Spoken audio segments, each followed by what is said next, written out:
invitation a été faite en avril 2022.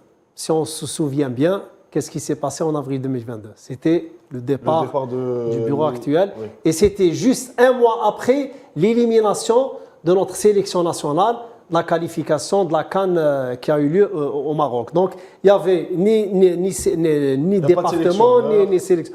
Dans l'enregistrement, il fallait mettre le nom du sélectionneur et le responsable football féminin, chose qu'on n'avait pas. À cette époque-là, il n'y avait pas de stratégie pour le football féminin. Donc, il n'y avait pas de bureau fédéral.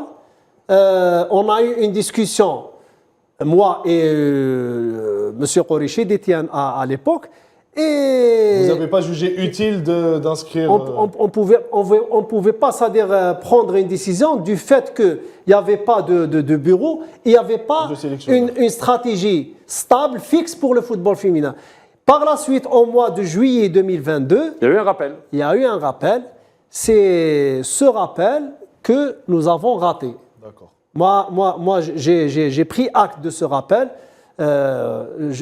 Juste après, je me rappelle, c'était quelques temps après, et en vérifiant, on a trouvé effectivement le rappel et j'ai fait une déclaration comme quoi j'étais pas le seul à avoir reçu ce rappel, mais j'ai pris mes responsabilités et j'ai dit que j'endosse la responsabilité. Je suis responsable par rapport à l'oubli.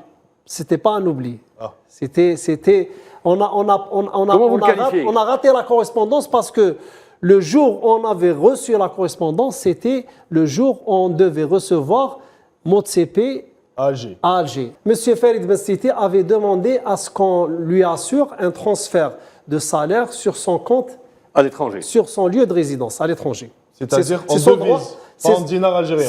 Exactement. C'est son droit absolu du moment qu'il est résident à l'étranger. Sauf que pour cette procédure, on doit suivre les... Ça prend 6-7 mois à peu près.